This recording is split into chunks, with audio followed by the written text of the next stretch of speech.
Hi, so welcome to this speaker event. I'd like to welcome Dr Penny Trayner. She's a paediatric clinical neuropsychologist and clinical psychologist, specialising in community-based rehabilitation for children and young people with acquired brain injury and complex neurological conditions. She is the founder of a pioneering neuropsychology service in Manchester and co-founder of BPM Rehab, an innovative programme using music and creative practice to support recovery. Alongside her clinical work, she is academic director of the University of Liverpool's Doctorate in Clinical Psychology and an internationally recognised speaker and researcher in neurorehabilitation, executive functioning and quality of life. She also integrates mindfulness into her work, adapting approaches to support children and young people with complex needs. And I hope it's okay to hand over to you to move into the session. Wonderful. Thank you, Faye, for that wonderful introduction, and welcome everyone. Thank you so much for joining us. I am aware that time is short for me because I can talk about sleep for days, and I often run courses like this that do actually span several days. So I apologise if tonight is just a sort of touch point on some of the key things, but I'm going to give you some takeaways really, and hopefully everyone's going to leave with some ideas and things that they can take into their everyday life. But if you want to know more, I will direct you to where you can contact me. We can have a chat and see if we can share any more resources. So with that said, I'm going to share. So hopefully this all goes well. It's always the moment of truth. There we go. Everyone seeing presentation. Lovely. Also, apologies, I lost my voice 3 weeks ago at a karaoke night with my colleagues. It hasn't quite returned yet, so I'm slightly croakier than usual, but it was lost with good reason and very much enjoyed. So, okay, so let's have a bit of a chat really about why sleep matters. So I'm a neuropsychologist. I work with children who have got neurological conditions, largely acquired brain injuries, from a variety of causes, but also children with neurodiversity and just also children. And sleep difficulties, I would say, are probably the most ubiquitous difficulty across all the people I see. I was speaking to a colleague earlier, and we were just talking about how pervasive this is in everyone's life. Why does sleep matter so much? Why does it bother us all so much? There's a list here of all the different areas that sleep can impact. And not only is it absolutely physically key to our functioning as human beings, but it also impacts all these areas. Emotional regulation. We all know how more tired and irritable we are after not getting a good night's sleep, or perhaps if you've been traveling and you arrive at the other end and you haven't had your usual sleep, it's really tough. And for children, it can impact them even more.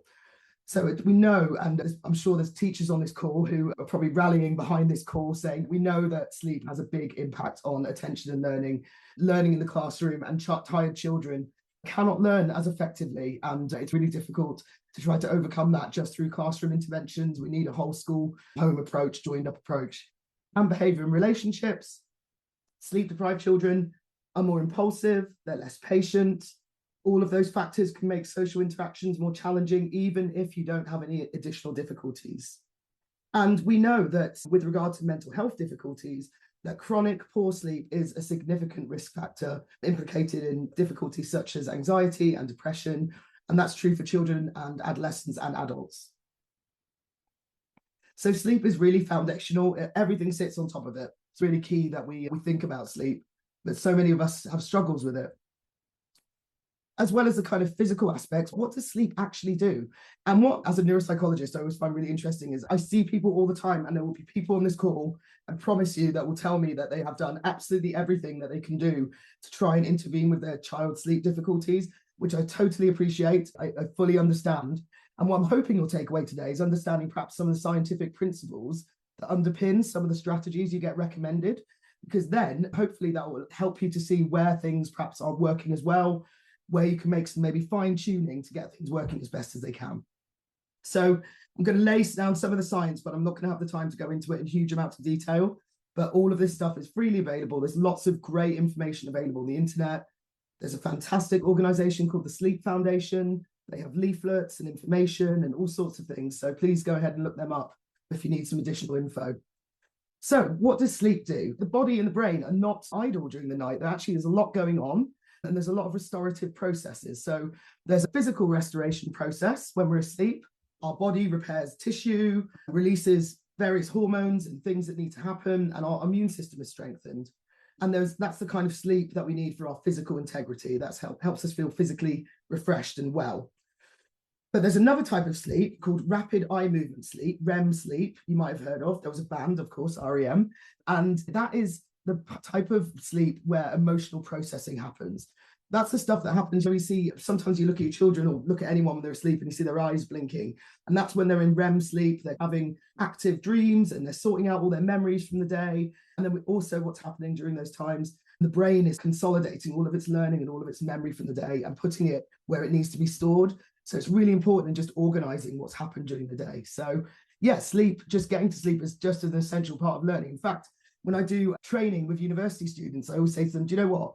The sleep bit is just as important on your study plan as all the rest of it, because if you're not doing that, then all of this is just going to be impacted. You're not going to get the best benefit you can from all of this work you're putting in. So the whole night matters. Different parts of the night do different jobs.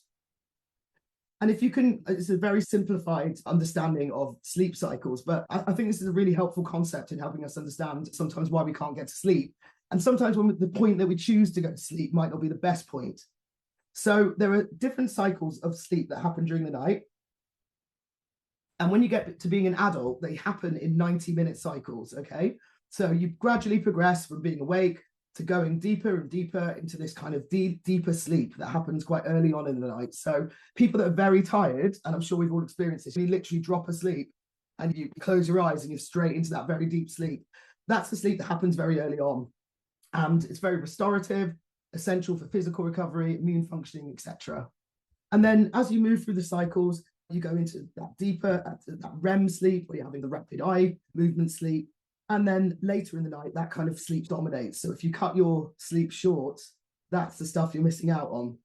So you might get the restorative stuff. You might be physically okay and feel a bit better, but you're actually missing out on that kind of stuff that really helps you consolidate your memories and work out your emotions. So this is why it's important to get the full amount of sleep that you need, okay?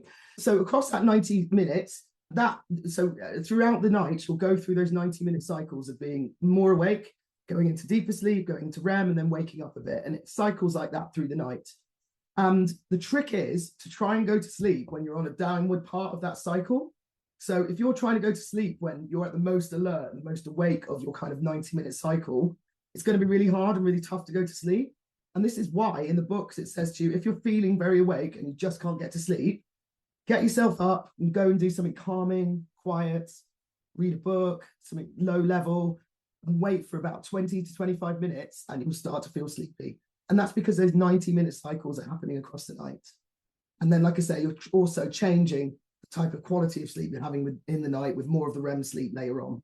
So yeah, if you're cutting out on your sleep, it's your emotional processing and your memories that are missing out. So it's really important to think about the full amount of sleep that you need. And it is variable. So good sleep is not just about getting enough hours. Quality is as important as quantity. So we've got to think about those two dimensions. So quantity, we've all heard 8 hours for adults. 8 hours is average. In fact, the range for adults, as far as I know from the most recent evidence, ranges from something like 6 hours to 10 hours. So some people are short sleep people. I'm one of those people. I'm like that person that can get away with 6 hours and wake up I wake up like this, super perky, ready to go. Other members of my household, shall we say, are more on the 8-hour end of things. And that does pose some challenges when you're sometimes trying to wake up and manage the flow of your household and your energy, and you just have to adjust your life. So I tend to get up, get a lot of work done, go to the gym, and I get home and everyone else is just waking up. But that works and everyone's getting the right amount of sleep. So it's really important to just remember that everyone is variable. Not everyone needs 8 hours. It's also really important to say that some people need more. You've got to work out what works best for you. No watch or iWatch or anything like that is going to tell you. You've got to work it out. When do I feel good? What feels good for me? If there were no barriers, no alarms, no pressures to get up for, what's my optimum amount of sleep? I'm not exhausted. I'm not what's my optimum amount of sleep? Maybe ponder that as we speak for the next sort of 15 minutes and see what might work for you. I discovered this because I talked to my relatives. I discovered my father also sleeps 6 hours. His mother also sleeps 6 hours. And several other, lots of us are just very short sleepers, but that isn't everyone in our family. But these things they can run in families. So it's interesting, but you've got to work out what's right for you. Okay, children. So children in the age range for about 6 to 12 typically need 9 to 11 hours. Now, I don't know about most people on this call. That's a tough call, isn't it? When you're trying to fit in all of school life, get up in time, go to clubs, get homework done, have a social life, do all of that stuff. If you've got a young person that needs on the higher end of that, and some of the children I work with that have had accidents and they need more sleep for various other reasons, it can be really tricky just to fit that in real life. It's just taking that into account really about how sleep deprived a lot of the population actually are. Teenagers need slightly less. As you get older, your sleep, I guess your processes just get more efficient. You need less sleep. There's less development going on. But consistently falling short, which is something we know teenagers are known for doing, because they might stay up late in the week or perhaps stay up extra late at the weekend, that creates a sleep debt, and it means that they're more tired. And so if you have a weekend where perhaps you stayed up late gaming or chatting to your friends or watching YouTube, on Monday morning, you're going to pay for that. You will feel in some way the effects of not having had your full complete sleep. And that is the reality of it. And it's worth saying that when you have sleep debt, it doesn't catch up. We all feel like, oh, I'll catch up at the weekend. You're not catching up. You're actually just feeling better because you're tired.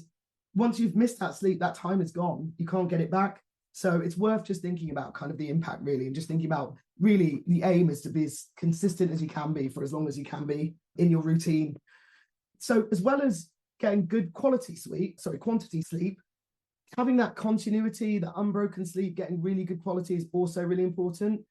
Again, one of the things I often hear when people come to see me is that their child wakes up several times in the night. So we have to think about that. And what we try to do is try to minimize how long they're awake in the night and try to reduce the episode of awakeness. There's lots of different ways we might look at. For example, we consider why they're waking up in the first place. It might be that they're just on that cycle, at that point in their cycle where they're a bit more alert, and the fire alarm might go off or something like that might happen, and that wakes them up. I'm thinking about, I had a patient once who they had blackouts in their neighborhood constantly, and so they just were waking up at different times in the week. It was awful. So it's really difficult to intervene with sleep in that instance. But other times it might be that they're waking up and they need the loo. Actually, if you're not drinking drinks late into the evening, by the time you get to adolescence, you should be able to sleep overnight. Certainly, even kind of 8-year-olds, 9-year-olds can do this. You should be able to sleep through the night without needing to go to the toilet. So if they're consistently waking up and needing the toilet, perhaps you need to think about cutting back the drinks in the evening, just going to sips or cutting them back a bit earlier, which we'll come on to in a moment. But yeah, if you've ever been in hospital, you'll have an awareness of like how bad it is and how disruptive it is to your sleep when you just don't get that continuity of sleep and someone's waking you up every couple of hours to do your obs. It's really bad for you. And there's lots of studies that have demonstrated this. And there's lots of people that are disproportionately affected by this in society, shift workers in particular. I'm calling out to health professionals who do night shifts, etc. It's very disruptive to sleep. So that unbroken sleep it's why people sometimes wake up, even having had 10 hours sleep or whatever, and still don't feel refreshed.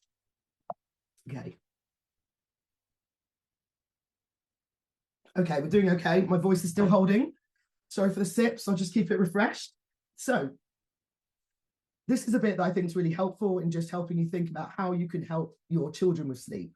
So what determines sleep? It's not simply a switch that we can flip on at bedtime. There are people out there, that lucky people that can just go, I'm off to bed now, and they literally close their eyes and they go to sleep and they don't ever have to even think about it. But for a lot of people, we give a lot of thought to sleep. And in fact, there's entire industries dedicated to this now, aren't there? Watches, devices, things you can put in your bed. My watch will give me a reward the next morning about how refreshed I am. And I'm like, I'll be the judge of that. But all of these things are all because we are so concerned with sleep, because we recognize what impact it has on our functioning. So what controls sleep? There's a few different concepts driving sleep, the management of sleep. Sleep pressure is that physiological drive that makes you want to go to sleep. It's a pressure that builds through the day. As you're doing activity, as you're going about your life, you get more tired. And if in an ideal world, the child should be awake during the day. If we measure people's sleep and activity during the day using these things called active watches, they're a bit like Apple watches, but a bit more accurate.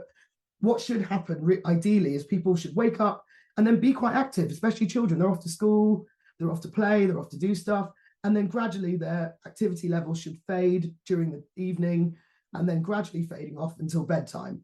But what we see with young people that come with sleep difficulties, and we can see they wake up and then they're perhaps very slow in the morning because they're still tired.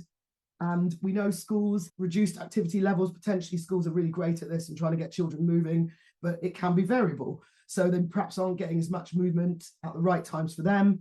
That's why all of this stuff is important. They can have peaks and troughs at the wrong time.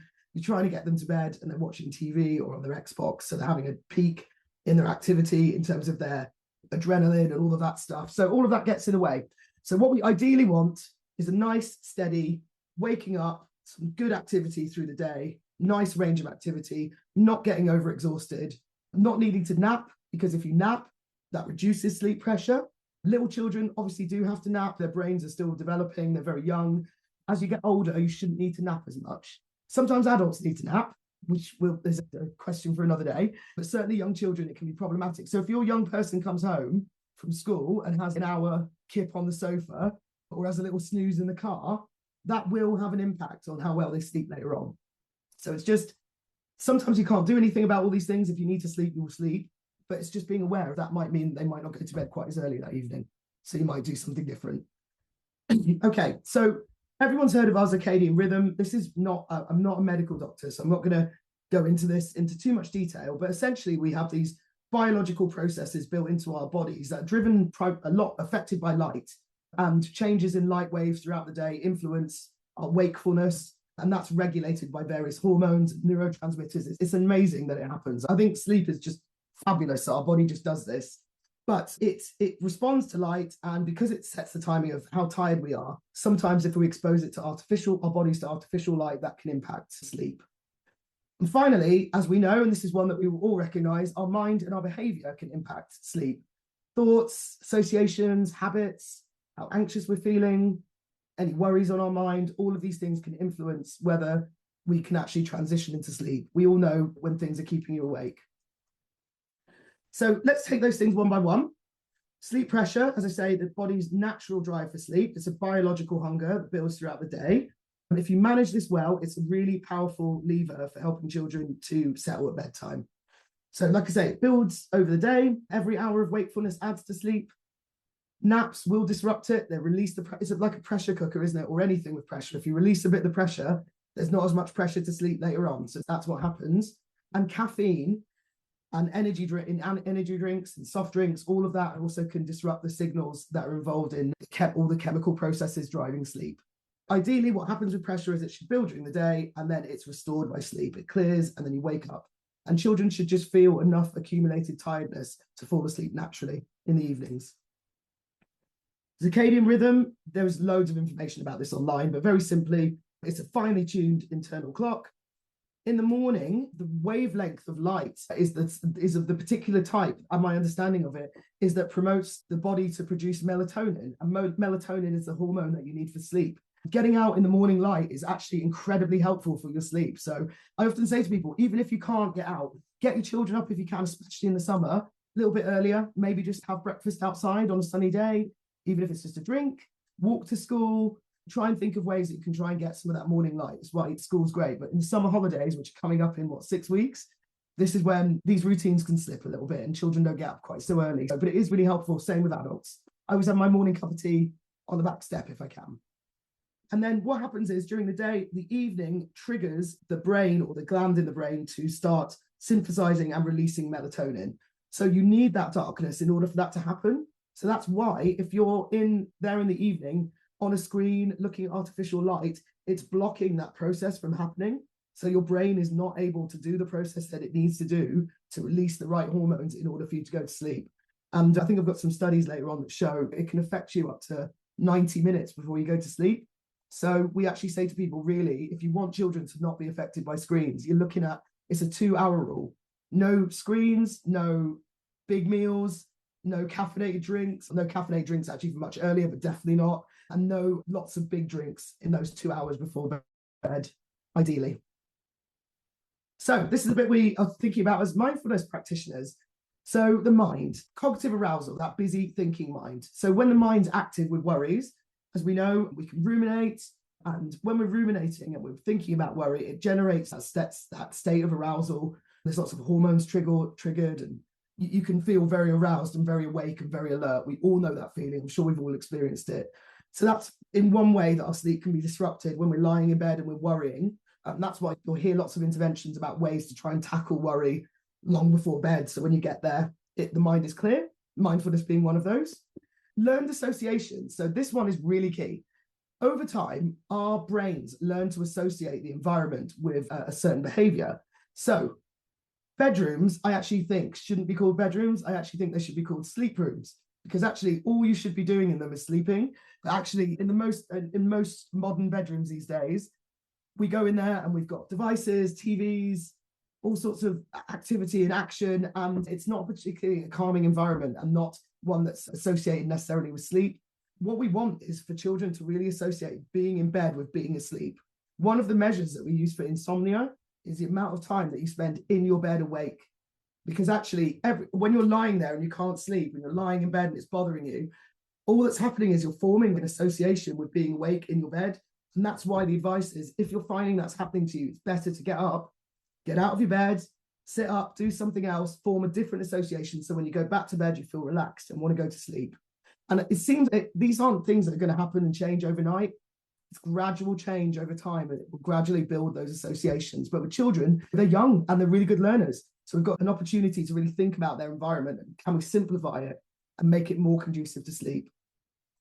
Because at the end of the day, sleep can't be forced. It's an automatic process. If you speak to most doctors, they will tell you, the thing is, most people will go to sleep eventually. It's just that it becomes so disruptive to your life that people can't exist. But sleep does happen when we stop trying. We have to let the mind settle in order to be able to, for it to happen. So let's have a think about the busy mind at night and what mindfulness can do to help us for the last 4, 5, 10 minutes. So, I don't need to go into too much detail about this, but these are the sorts of things that generally happen at night. I'm sure these are thoughts that people can recognize. Worry about bad things happening, rumination about things that have happened during the day, giving yourself a mental score out of 10 for some conversation that you had over a cup of tea in the morning that suddenly come back to you, and thinking about not sleeping. So we worry a lot about sleeping. If you've got a deadline the next day, it's always, isn't it, the night that you've got a big presentation or a job interview or something really important, that all these worries come to your head and you're like, I'm not going to get sleep. I'm not going to be able to handle this. I'm not going to be able to do it. And then it becomes a sort of perpetuating cycle. Many of these sleep problems that children present with are at their essence kind of thinking problems, that there's a lot of rumination and worry happening. And that's just a cycle, just illustrating this. We'll be sending the slides out, I think, but this just highlights that kind of attention trap, really, that children can get into. They notice that they're awake and they notice that sleep's a problem and they start monitoring their sleep. And we do this as adults. We start monitoring it. We keep charts and we put devices on ourselves and we write down on charts and we try to make it better. And we put in a lot of effort, but that willpower and that mental energy that you're expending on trying to get to sleep can sometimes be counterproductive, because the more we try to force an automatic process, sometimes it can just block things. It becomes our enemy. Okay, so we want bedtime to be associated with being calm. When bedtime is a calm, nice time, sleep will become easier. When bedtime is a battle, and particularly when this has happened a lot, we're all aware that it's coming, we're all building up to it, and we think it's going to be bedtime in a minute, the battle's about to start, the conflict's about to start. It becomes a very high stress situation for everyone. And the situation becomes associated with anxiety, conflict. Everyone's nervous about it. Everyone's upset about it. The nervous system learns to activate at that time. We need to try and reverse that. And this is where mindfulness comes in. As we know, I'm talking hopefully to an audience here familiar with all the many benefits of these mindfulness-based strategies, which I came to because I was looking for different ways to help people with chronic problems. These are all the different ways they can help us. It can help us calm our body so that we're more regulated at bedtime, calmer, and in a better state for sleep. It can help us anchor our attention, so it can help us move away from rumination, worry thoughts, all that stuff that's keeping you awake. And it helps us let go of the effort, right? It helps us drop the rope. It helps us stop trying and pushing and pulling so hard to try and get to sleep. It just helps us be a bit more relaxed, which paradoxically will then help us get to sleep. So it's helping people worry less about it. These are just some of the techniques that I use in my practice. I know there's many more strategies, but these are the things that I picked out that I find most helpful in helping sleep difficulties. 7-11, I think, is great at any time. Super helpful at bedtime as part of that wind down routine, just getting them into a really nice, young person into a really nice state, and the parent as well. But it can also be used in the night. So if they're awake, and they're very alert, and you're thinking, we've got 20 minutes, so we're going to be awake, that's a good time to do 20 minutes of nice breathing and nice meditation and other practices to try and help the young person get back into a sleep state. FOFBOC, of course, super, super helpful. I would use this often at that transition point transitioning between, say, an activity downstairs and going up to bedtime. Say if you're coming off TV, or you just had dinner, or whatever it is you've just in the middle of doing, you might have a FOFBOC, have a separation between that activity level and the activity level you want the young person to be in as you're moving towards bedtime. So again, these are really helpful, great for adults too. Meditation, of course, absolutely fantastic, exactly aimed for helping people with sleep difficulties. But of course, the aim, I always say, is not for them to necessarily fall asleep. You do want them to be awake really at the end of it, because if you're finding you're falling asleep all the time in these meditation practices, it's probably the case that you're quite tired. So you want them to just be in a nice, relaxed state so they can then gently float off to sleep in their processes. But I can hold my hand up as someone who falls asleep often in these practices. We're all tired, so it does happen, but it's a very nice, if they do, that's great, because they're already in bed. They can carry on into the night. So it's a win, whatever happens. And of course, Dot B, which is really great practice at just when you're finding yourself at any of those moments where things have come very emotionally charged. If you're there at bedtime, despairing because you've asked them to brush their teeth 15 times, whatever it may be, and you just need to stop, everyone just needs to stop and just be, that can be really helpful. Also really helpful if you wake in the night and you're having an anxious moment or feeling very distressed as a young person. It's a really good way of just helping children not be overwhelmed. But I should say, and I know we talk about this all the time, but none of these practices will help, but they will help most effectively, the more we practice them. So although I'm saying times that I find these things helpful, I really do recommend that you help your young person get into a regular program of practicing these things all of the time, because then when they need to get that parachute, it's readily available to them. It's something that they're really skilled in. And of course, stay at the bus stop. Probably lovely technique for all of us when you're lying in bed and you're ruminating and you just can't stop the thoughts flowing. Really helpful to just say, okay, can't stop those buses. I'm just going to sit back and just watch them go through. That's what I'm going to go for. That's really helpful. And you find after a time of doing that, you've detached some of the emotion to it and all the other benefits that come. So it's just a handful of the strategies I think I find most helpful, particularly when we're looking at sleep. So just to finish off for 5 minutes, gosh, rush, this is all coming out to you so you can read about it in a bit more detail. Just a little bit of a note on sleep hygiene. This is probably the thing we're most aware of. Everyone knows looking at this slide, there's nothing on here I don't think that anyone has ever been previously discussed or read about. But now you understand a bit of the science behind it. The reason it's important to have those sleep and wake times is because you have this natural rhythm within your body that will entrain itself to whatever you put to it. So if you consistently wake up at the same time and go to bed at the same time, your body will get used to that, and it will get used to being sleepy at the right time and being awake at the right time. And that's why you get jet lag, because you've transported yourself to another time zone where your body is out of sync. So getting into a nice sync, being really regular, and all the research says actually being regular, even in the holidays, is the most effective way to tackle sleep difficulties. And then all the other stuff, we've talked about why screens are important. You now understand it. You're literally blocking the production of the hormone that will make you sleep. All these other things are really important too. Getting your sleep environment right, making sure it's comfortable, and making sure you have that predictable wind down routine. Not everyone needs one, but it's good for it to be predictable and just say, we have tea, then we do this, then we do this. And it just means that you're just in the flow. Your body and your brain will be in the flow of what happens next. Teachers are really good at this. They've done studies on teachers that in the school holidays, your stomachs start to rumble at the times when the break times happen and lunch times happen, because you're in the same routine every day so consistently. Your body just intunes itself to it. So same for children, right? And then we've talked about food and exercise. You can see it's just really important for building that effective sleep pressure.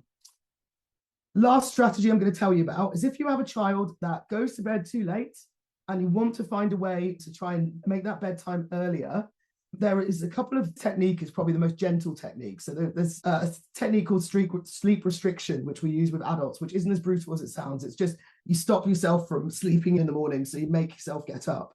Because the problem is, if you go to bed really late, 4 a.m., and then you then sleep to 2 p.m., you're out of your cycle. So actually, what the research says is, in order to reset those systems, you have to get up at a good time, the time you want to be awake. We do something a bit more gentle with children. We fix that time they need to be awake, whatever it may be, 7 a.m. And then you take whatever time they're actually asleep and you make that the current bedtime. You stop the battles, you stop worrying about it. You say, that's going to be bedtime. You stick with that bedtime for a short period, and then gradually you move it back 15 minutes. And you just send them to bed that 15 minutes earlier, keeping that same wake-up time. And then when that's established, you then move it 15 minutes earlier than that. You just gradually fade it back until they're then getting the right amount of sleep. But the key is getting them up in the morning at the same time, which, as we know, is a challenge if you're tired and irritable and grumpy and you haven't had enough sleep. So that's why maybe a good time to try some of these things is over the summer holidays. Although it feels like a good time to rest and maybe get more extra sleep and lie-ins, actually, it's a really effective time to actually restore some of these processes. Okay, so nearly at the end, it's just a note to say, if your child is having very serious difficulties affecting their well-being, affecting their school life, family life, if their mood is affected, if you're worried about them being depressed or having severe anxiety, please do speak to your GP about next steps. There are evidence-based interventions that do not involve medication that are really actually more effective than the medication or as effective than medications for sleep that are out there. CAMS do offer them. I appreciate it's sometimes challenging to get into some of those services, but help is out there. This particular program is called CBT for insomnia. There's lots of it available online for adults. There are adaptations for adolescents, but in the UK currently, CAMS is your best route if you're worried. Okay, so that's it for me. So my kind of key take homes, good sleep rests on these 3 pillars. And when they're all in place, settling just becomes a natural thing. It stops being a struggle. Mindfulness, or none of these things are a magic solution to sleep problems, but mindfulness in particular addresses the dimension that children often find the most difficult, that kind of busy mind, that anxious mind. And children often find that the bits most difficult to manage on their own. And so it really gives them some strategies to address that. In order to sleep well, we need a ready body.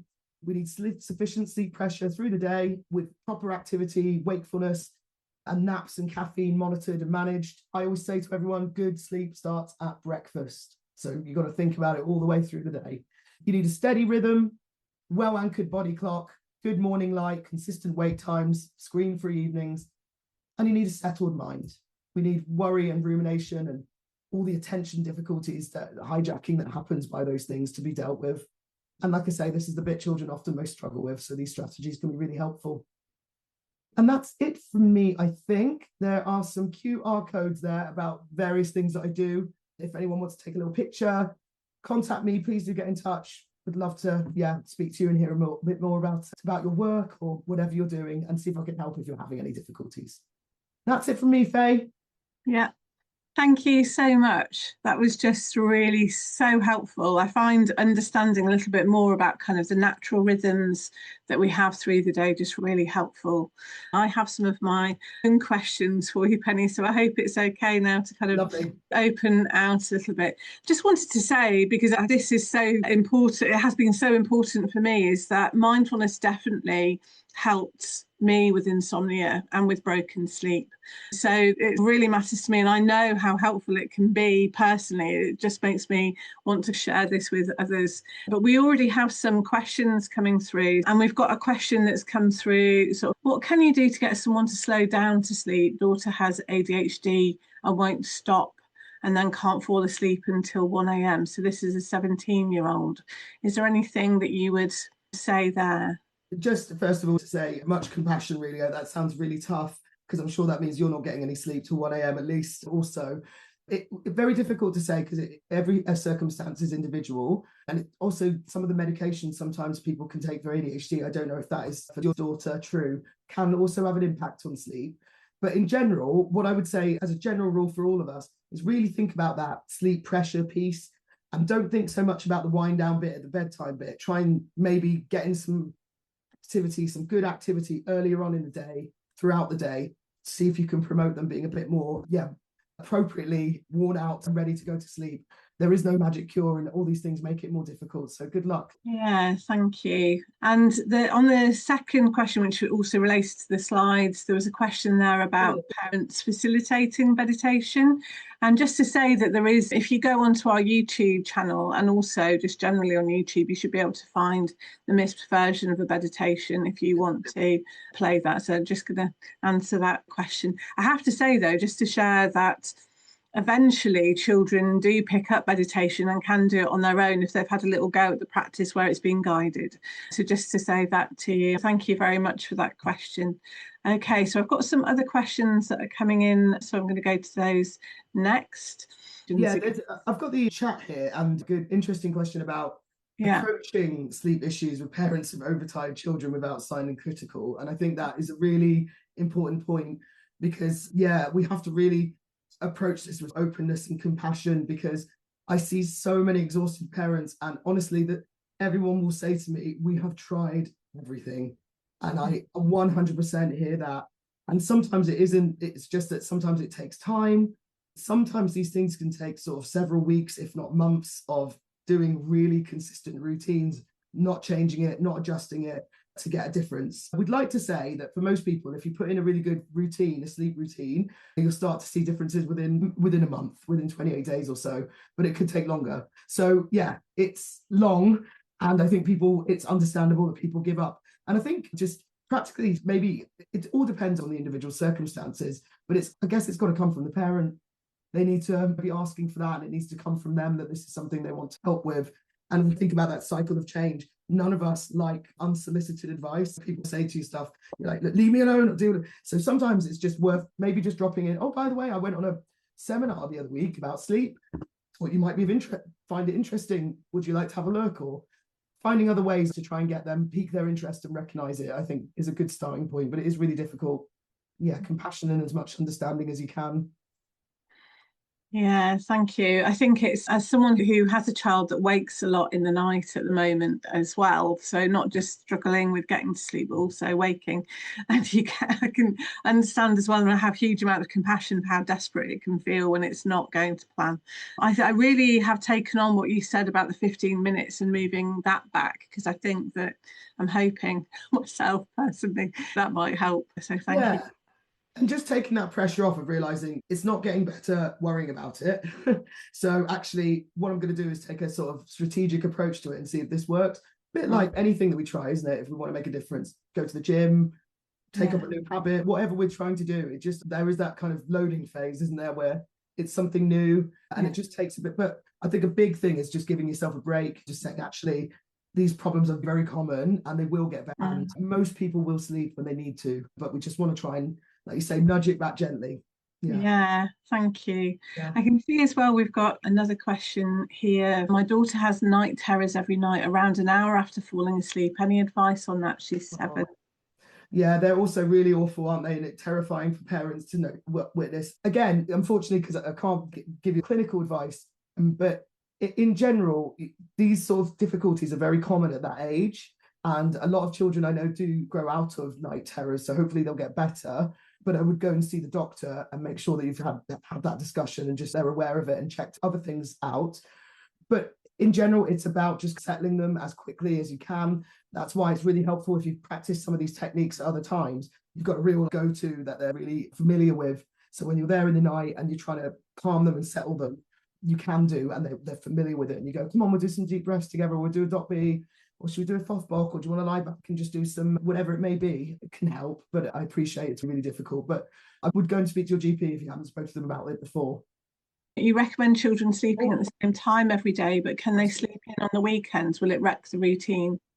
This is a question we're often asked. And so the honest answer is yes, it potentially will. Some people are not bothered by it at all. And they can, but if you're specifically targeting the routine, and you're trying to use that as the sort of gateway to trying to address or regulate your children's sleep better, it would be better to stick with the same sleep and wake up time. That's true for adults as well.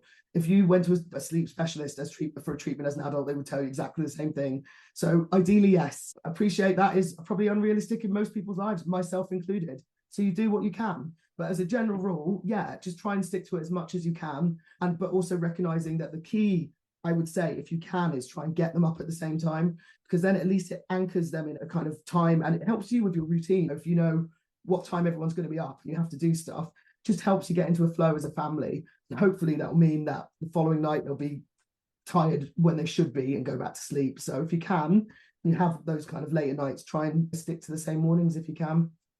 I'm guessing as well it helps with what you were saying about getting that kind of light in the morning. So if you have a line, maybe you miss some of that early light, and so teenagers are notorious for this, unfortunately. They can spend the whole summer having not seen the morning. So opening their curtains and things like that. Ideally, that getting them outside. We all feel better, don't we, in daylight? But absolutely, but great question, thank you. Thank you. And you've got a thank you there as well for your advice. And so we've also got, I'm a teacher of the deaf, and deaf children seem to really struggle with sleep.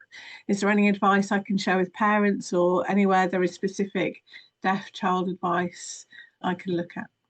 Really great question. Thank you for putting that to me. I actually don't know if there's any specific advice, but I'm going to have a look for you because I'm really interested myself. And I think the same sort of principle, all the same principles will apply. I guess it's understanding why that individual might be struggling with their sleep in particular. I can imagine that perhaps if you don't have access to your hearing aids, or if you're not able to hear at all at night, that perhaps that could potentially add a layer of anxiety. I'm not sure, but it would be exploring some of those things and seeing if you could help them feel as comfortable, as confident at night as they can be. But just like with for everyone universally, really, just understanding what is the issue. Is it that they're waking up a lot? Is it that they're not settled? Are they anxious at night? And just working from there. But as a general rule for all of us, nice routine, good activity during the day, thinking of that 2-hour rule, that just reducing anything stimulating in that 2 hours before bedtime, being really clear about bedtime. The other thing is as well, if you have a consistent wake up time, it's actually very nice for children as well, because sometimes they lie there going, oh, I want to get up, or I'm not sure what we're doing tomorrow, especially young children. They don't necessarily have a fully developed sense of time. They wake you up at 4 a.m. on Christmas morning. And if you have a routine and their body clock's just going to wake them up around that time, it's probably going to be helpful for them as well, I can imagine. Yeah, thank you. So the next question is, my child is autistic, 5 years old, non-verbal, wakes up randomly some nights and struggles to go back to sleep, regardless of what time he slept or what activities he did during the day. Sometimes once a month, sometimes once a week. Does it sound like these issues are quite known with neurodivergent children? Definitely. Again, that sounds really tough. That sounds you must, again, also be very exhausted. Yeah, I would certainly, for your young person, given that he's nonverbal and and is autistic, I would recommend going and speaking to and they're only 5. So you should still get contact from your early years workers, and they will be able to help you with all of these, setting up these routines and setting up some of these structures, and also thinking about what he does when he wakes, because he might need something a little bit different in terms of his signaling or messaging. I've all sorts of interventions over the years we've tried, and it all depends on the young person, but you can use sometimes lights or switches or different things that they can activate in the night, but you don't want anything that's too arousing. So that's why I would recommend that you maybe speak to the early years workers and say, look, actually, can we have a chat about this? Because I think they'd be able to give you some good advice and hopefully be able to implement these same principles, but into what's going to work specifically for him, or them, sorry. Yeah, good luck. Thank you. And we've also got a question here, and it relates to what we've said about the light in the morning. So what happens in winter when it's dark in the morning? Yeah, the good thing about our bodies are they're very good at making do. So we still do sleep. So all of those processes do happen. But again, we have to shift. And this is why shift workers can really struggle. And there are really a very strong research base, particularly lorry drivers, HGV drivers, people like that, people that work in factories, healthcare workers, lots of people that have very high risk jobs often work these shifts and never see daylight. And it can have a massive impact on their sleep. And so one of a very good colleague of mine, he wrote an amazing book actually called Teaching the World to Sleep. Dr. David Lee, he's a sleep scientist. Read his book. I get all my inspiration from him in terms of the science. But he does a lot of work with these shift workers because they are so disruptive in their sleep patterns, but also it has a massive impact on their mental health. So they are a vulnerable group as a result of that disruption. So it does get worse. So it does disrupt us, but that is even more reason why we have to adjust our schedules a little bit. I'm a big fan, if you can, of walking to school. I know it's not possible for all of us, but even if you can walk some part of it, just means you get, even if you have to park around the corner, walk the last 10 minutes or so. That can be a really nice way. And just a nice way to talk to your young person as well before you go into school and set them up for the day. And you can even do a little dot B before you got to the playground gate, or a little 7-Eleven breather if they needed it. Just building in those routines really helps us get through those tough months. But yeah, there's loads of studies that show the impact of this stuff. I think obviously sort of Nordic countries and these countries that have very bad long winters, very dark winters, have got difficulties there as well with people's mental health being affected. So yeah, just as a battle, but thankfully we are amazingly adaptive as human beings. And so all these things still work, but we just have to be aware that we might be a bit more disruptive. I don't know about you lot, but I'm definitely more tired in winter. It gets to 4 o'clock and I'm like, it's gone to, and it's the darkness. So now you understand why the darkness is triggering all of that melatonin production. I actually have it right here because I turned it up before, so you can see how much brighter it gets in my office. I've got it's a sad lamp, but actually it's just a very nice bright lamp because I just really need that daytime light, especially at 6 in the morning in the winter. So yeah, it's just all of these things. So with the things about sleep and hygiene and light, and it's worth saying that all of those things, that the evidence base for them is actually not great, because it's really hard to work out the individual contribution of all of those things. Generally, we don't do studies on these things. We don't get children and put them in a room and just control how much light they have, or just control how much, even screen time stuff. We can only do it to a certain extent. So we're inferring a lot of this information from what people tell us. So what the research says is it does have an impact.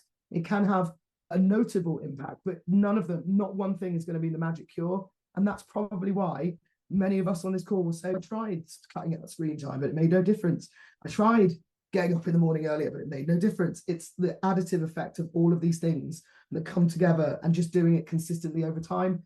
And just to finish off, really to say, there's probably a lot of people on this call that are single parents, dads, mums, all sorts of people managing kids on their own, or at times having to do it on their own.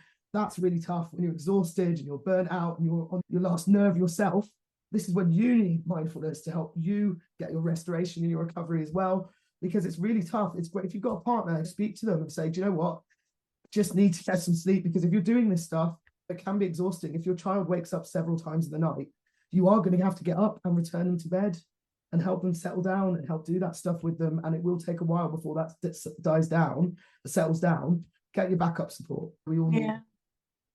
I found it really helpful, actually, because my sleep is being disturbed every night at the moment. And I found it helpful because we spoke earlier in the week about this. Just even you saying about, because I was saying sometimes I'm woken and I can go back to sleep really easily. And sometimes I'm woken and then I'm lying there for 3 hours and not able to get back to sleep again. And you were saying just have a look at the site where you are, just consider where you are in your cycle of 90 minutes and what's happening. And sometimes it is just picking up a book and having a read before and letting yourself naturally get tired again. I think I sometimes do get into that, oh my goodness, I've got so much to do, and I don't just let myself. But also I need to remind myself, because I've not had this, to say that I'm in a new family situation at the moment, but I've not had this for a while where my sleep's been broken. So I've got out of the habit of using mindfulness practice to help. And it is so helpful to just come into the body, and a body scan is really useful I found as a way of, and I just needed reminding of that as a really good habit of something to try again myself. So yeah, I really appreciated our chat earlier in the week, and it has been easier the last few nights. So I'm glad to hear it, Faye. This stuff is really hard, and I think there's a lot of information out there. And thank you for inviting me, because one of the drivers for me doing this work is there is a lot of misinformation on the internet. And part of the reason you often don't see clinicians like us is because we're busy doing our clinical life, and we forget that actually, and I recognize this because if I have a question now, I go to YouTube. That is how we receive information. So I'm going to do a lot more outreach and be following up with just trying to share some useful information, science behind it. I don't have all the answers. I'm not a medical doctor, so some things I can't answer, and I will always recommend that you go and seek that medical advice. But what I want everyone to leave with is that actually everyone on this call has got a 100% success record of making it through the day. And so when you're there at 3 in the morning, you're thinking, I'm not going to make it through tomorrow, I'm so tired. You will make it, I'm sure. And hopefully that will help you feel a bit calmer and just help you be able to get that sleep and be able to implement some of these things. But it is tough. It's tough. So give yourself that permission to be kind to yourself too. Yeah, thank you. I've just seen another question just come in about co-sleeping with children. Any advice about that?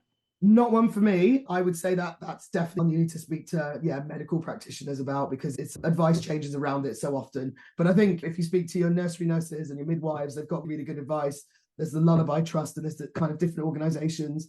But I think if the question is more about being present for your children at night, what we say as psychologists is if you've got very young children, you kind of almost have to be like a slave to your baby. You know, if they're calling you, you need to go to them for a period of time, because they need to build up robust understanding and attachment with you, and realizing that if they're upset, their needs will be met. Someone will come and someone will help them. And what happens is over time, they get more settled, and they develop that sense of I'm safe and someone's there for me. And so eventually when they wake up, they'll learn to self-soothe, because they know, oh, it's okay, I'm just awake, I'll go back to sleep. So sometimes when they're waking up and they're calling out for you, they just haven't learned that self-soothing ability. All of these techniques are part of that, but it is also part of like life. It just takes time, especially if you've had disruption, changes to families, changes to circumstances, separations, all the things that happen in everyone's life, that can take time. So I think if the question is, instead of co-sleeping, if we think about being present, I would say yes, think of ways you can do that, but try not to become too much of a crutch, because you want your child to learn to sleep on their own. Fade that as well. If they initially need you to sit in their room next to them holding the hand, that's great, do that. But then at some point, hopefully they'll be settled enough that you can then fade that back and go, it's all right, mummy's just downstairs, so you get yourself to sleep and I'll come up and check on you in 10 minutes. And by the time you come up in 10 minutes, they're asleep. So that's the kind of presence I think that we should think about. Yeah, lovely, thank you. And just to say that we've got a really nice link there to the nds.org.uk about advice on how to support children who are deaf, who are struggling with sleep, and really nice advice about kind of using lavender. Oh, yes, lovely. As well, and the Lullaby Trust for safe sleep advice, which is useful around co-sleeping, I'm guessing. So thank you so much. Just wanted to say thank you to Penny again. Just incredible to have you here. Thank you so much for the talk, and also for answering everybody's questions so brilliantly. We will send out, for everybody who's signed up, we'll send out the PowerPoint presentation as well. I'm really grateful to everyone coming. Just to share with you, we are a charity, and if you feel that you can make a donation to Mindfulness in Schools project, we'd really appreciate that. So thank you. Thanks everyone. Please do share all your successes, and please, I hope it all goes well. Wishing you all very restful nights and your children. Yeah, thank you.